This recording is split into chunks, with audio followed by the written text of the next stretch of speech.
Imagine being born to teenage parents in extreme poverty in rural Mississippi, facing just unimaginable trauma, and yet somehow growing up to become Oprah Winfrey. It's an incredible story. It really is. Welcome to this deep dive.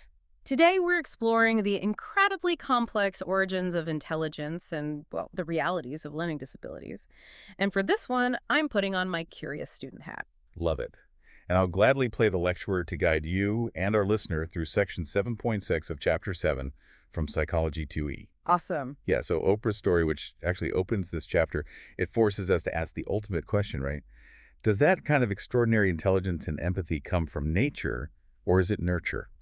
The classic debate. I mean, looking at the Minnesota study of twins reared apart in section 7.6, it seems like genetics is pulling a lot of the weight there. It really is. Because they found that identical twins who were separated at birth and raised in entirely different environments, they still had highly correlated IQ scores. Yeah. Like much higher than fraternal twins raised together. Precisely.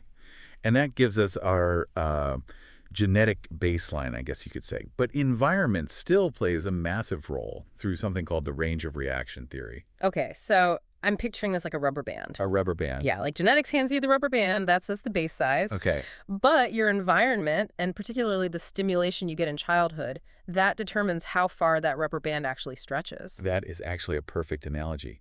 The genetic potential is a fixed quantity, right?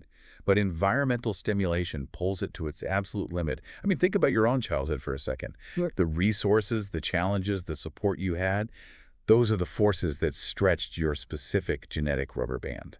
But wait, if intelligence is this, fluid rubber band stretched by our environment, putting a hard standardized number on it with an IQ test seems basically impossible. Oh, it is. It's incredibly difficult. Especially when environment includes things like socioeconomic status. Exactly. For instance, children living in poverty experience pervasive daily stress.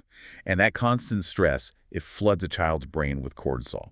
Oh, wow. Yeah, and that acts like an actual physical roadblock in the prefrontal cortex, which is the exact area of the brain responsible for problem solving. So it literally physically causes a dip in IQ scores. It does. Which makes me really struggle with the historical methodology of these measurements. I mean, the textbook brings up educational psychologist Arthur Jensen's 1969 claims. Right, the Jensen controversy. Yeah. And we're just impartially reporting his claims exactly as they appear in the text here.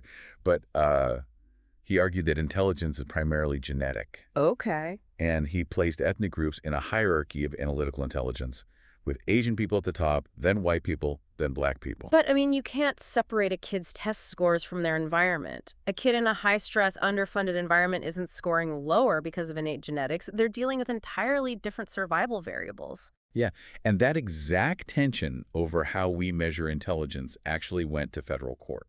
Wait, really? Yeah.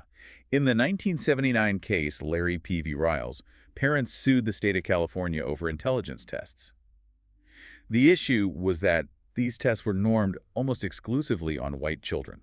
Meaning the baseline for what was considered a smart or even correct answer was based entirely on the specific cultural experiences of white children. Exactly. And because of that statistical baseline, black children were disproportionately and incorrectly classified with mental disabilities. The court eventually ruled the tests were culturally biased. Wow. So if these tests are that flawed and really only measure a broad, generalized idea of intelligence, what happens to the kids who just don't fit the mold? That's the big question. I mean, I imagine standard tests completely miss highly specific neurological roadblocks. They absolutely do. And this is where the textbook distinguishes between global intellectual disabilities, which affect overall cognitive potential, and learning disabilities, which are specific neurological impairment. Okay, that makes sense. What's really fascinating is that learning disabilities frequently appear in children with average or even above average intelligence, and they often co-occur with ADHD. Right. There are three main ones discussed. Right, dysgraphia, dyslexia, and dyscalculia. But it's not just, being bad at school. With dysgraphia, a student has a severe struggle to physically write legibly. Yeah. And dyslexia, which is the most common, is an inability to correctly process letters. I think the textbook shows an example of a student writing teapot with the letters completely scrambled. Yeah, that's exactly it. And dyscalculia is a profound difficulty comprehending arithmetic. Correct. It's all about how the brain processes specific inputs. So it's kind of like having a really powerful computer. Okay, I'm following. Like, the processor is incredibly fast, right? That's the Yeah. high IQ. But the keyboard is glitchy, which would be the dysgraphia. Ah, Or the monitor is scrambling the output, which is dyslexia. The computer itself is brilliant. The inputs and outputs are just tangled. precisely. The overall intellectual capacity is definitely there, but a specific neural pathway is obstructed. Which means intelligence isn't just some fixed singular number.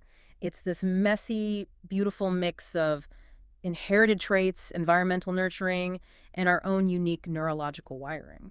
And honestly, understanding that complexity is what allows us to see the true potential in ourselves and others, rather than just relying on narrow, generalized measurements. Absolutely. Which leaves me with a final thought for you to chew on. If that range of reaction dictates that our environment determines our maximum potential, well, what hidden talents are sitting dormant in your brain right now, just waiting for the exact right stimulation to finally unlock them?